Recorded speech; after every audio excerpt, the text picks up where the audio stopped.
Class 9th प्रश्नावली 1.6 का question number 2 solve करेंगे। तो पहला पार्ट है इसका,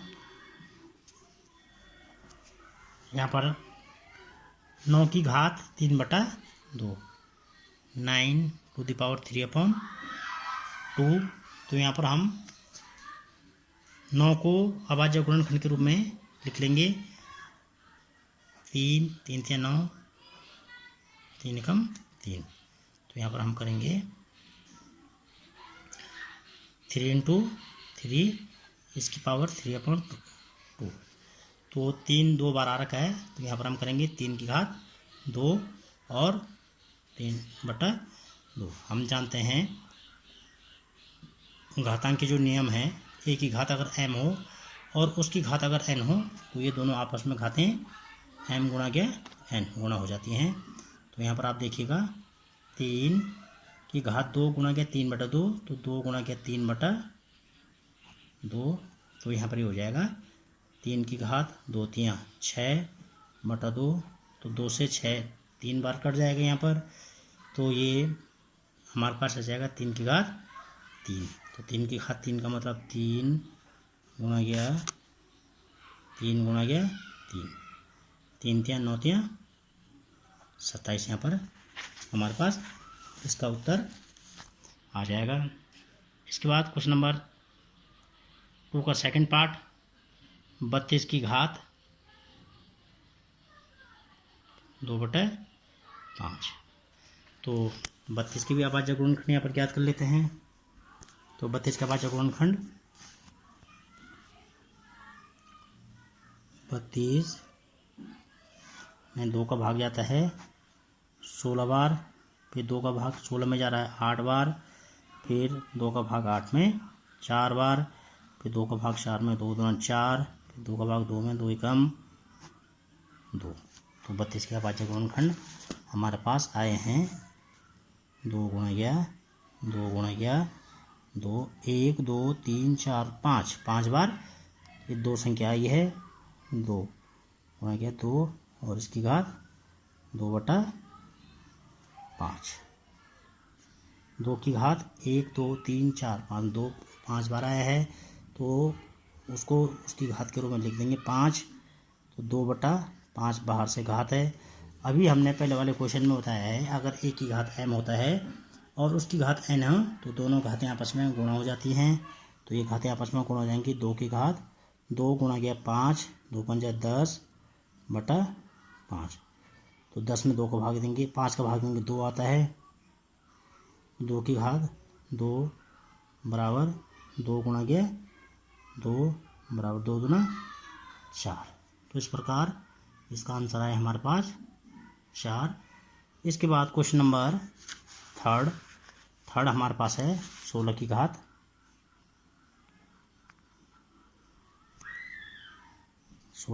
3/4। 16 के अभाज्य गुणनखंड ज्ञात करेंगे। 2 का भाग जाता 16 में 2 8 16 8 बार, 2 का भाग 8 में 4 बार, 2 का भाग 4 में 2 बार, 2 का भाग 2 में 1 बार। तो इसके गुणनखंड आ गया हमारे पास 2 गुणा गया 2 गुणा गया 2 गुणा गया 2 और इसकी घात 3/4। 2 कितनी बार आया है 4 बार, तो उसको 2 की घात 4 और इसकी भी घात 3/4। तो घात की भी घात है, तो दोनों घातें आपस में गुणा हो जाएंगी। तो 2 की घात 4 गुणा के 3/4।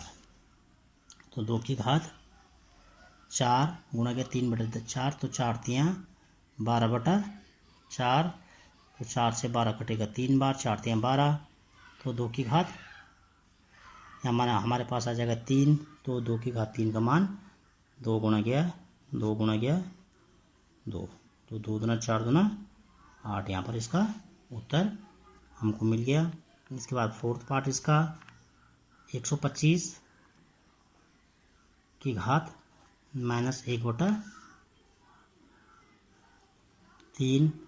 तो इसको भी 125 के अभाज्य गुणनखंड हम यहाँ पर ज्ञात कर लेंगे। 125 में 5 का भाग जाता है। आपको इससे पूर्व बताया गया है कि कैसा पता लगाएंगे 5 का भाग जाता है, अंत में या तो 0 हो या 5 हो, तो समझो फिर उस पूरी संख्या में 5 का भाग जाएगा। तो 5 दूना 10, 5 पंजे 25, फिर 5 का भाग देंगे 5 पंजे 25, फिर 5 का भाग 5, 5 एकम 5, तो इसको लिख देंगे हम 5 गुणा गया 5 और उसकी घात -1/3। तो यहाँ पर आप देखिएगा 5 की घात 3 गुणा गया -1/3, घात की भी घात है, तो 5 3 एकम 3 प्लस माइनस का माइनस, इसका चिन्ह प्लस है, इसका चिन्ह माइनस है, प्लस माइनस का -/3, 3 से 3 कट गया एक बार, 3 में 3 का भाग एक बार जाता है। अब ये माइनस घात है, तो माइनस घात को प्लस बनाने के लिए इसको 1 के बटे में लिखेंगे, तो 5 की घात 1 बराबर 5 की घात 1 का मतलब है कि वो संख्या एक बार लिखी है केवल। तो इस प्रकार से हमारा इसका ये आंसर आ गया है।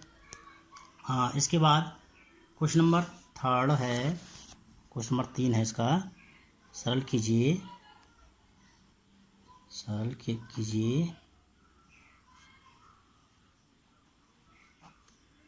2 की घात 2/3 गुणा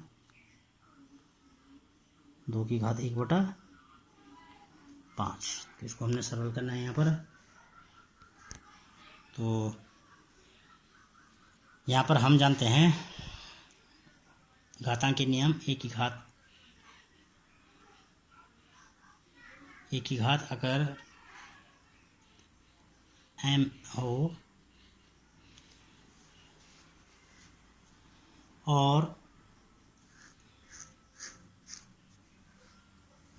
फिर 1 की घात n हो गुणा के रूप में, तो ये दोनों घातें आपस में जुड़ जाएंगी। तो यहाँ पर आप देखेंगे a के रूप में 2 आया है, a के रूप में 2 यहाँ पर हमारे पास आया है, और m की ये जो घात m है वो 2/3 है और n घात 1/5 है। तो यहाँ पर ये हो जाएगा 2 की घात 2/3 धन 1/5, इनका एलसीएम ले लेंगे, तो 2 की घात 2 पंजे 10 धन 3 एकम 3 पंजे 15, इनको आपस में गुणा कर लेंगे। एलसीएम लेने का एक तरीका ये भी है। तो 2 की घात 13/15 हमारे पास इसका आंसर आ गया है। तो एक क्वेश्चन और है, तो अब यहाँ पर क्वेश्चन नंबर, इसी का तीसरा पार्ट है, क्वेश्चन तीसरा नहीं दूसरा पार्ट इसका। तो यहाँ पर है, इसको भी सॉल्व करेंगे 1/1/3 की घात 3 और उसकी घात 7। तो यहाँ पर हम इसको इस प्रकार से सॉल्व कर सकते हैं। ये जो बटे में 3 घात है, 1 गुणा गया, इसको ऊपर ले जाएंगे, तो इसकी घात प्लस है तो ऊपर जाके वो घात माइनस हो जाएगी और ये हो जाएगा 7। तो 1 से किसी भी संख्या को गुणा करते हैं तो वही संख्या प्राप्त होता है। तो 3 की घात -7 और 3 की घात -3 और बाहर से 7। अभी हमने पहले वाले क्वेश्चन में पढ़ा, अगर a की घात m हो और उसकी घात n हो, तो ये दोनों घातें m × n आपस में गुणा हो जाती हैं। तो -3 गुणा के 7, तो 7 × 21। इस प्रकार से इसका आंसर, अगर आप इसको प्लस में चाहेंगे करना तो इसको बटे में ले जाएंगे, तो ये प्लस में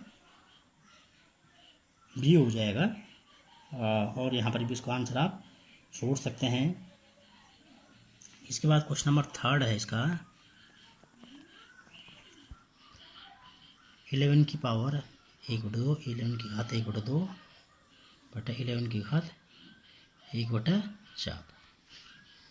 यहाँ पर आपने घातांक के नियम पढ़े, a की घात m बटा b की घात n, तो आपस में क्या हो जाएंगे, ये आपस में जब बटे के रूप में होते हैं तो ये a की घात m बटा a की घात n, तो ये आपस में घट जाएंगे। a की घात m माइनस n, यहाँ पर ये माइनस चिन्ह है, a की घात m कक्षा 8 में आप लोगों ने पढ़े हैं, a की घात n।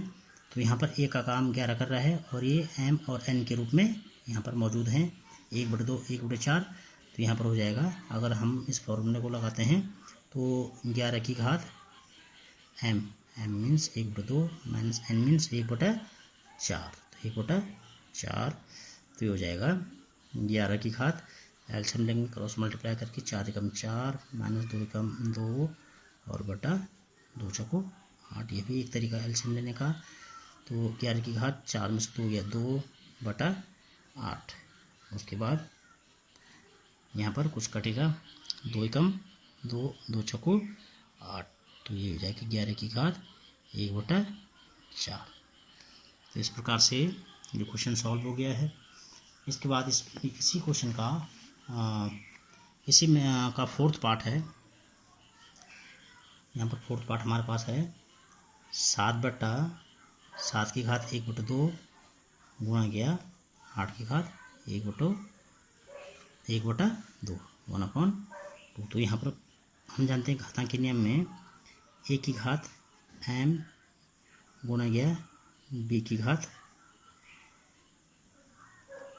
m।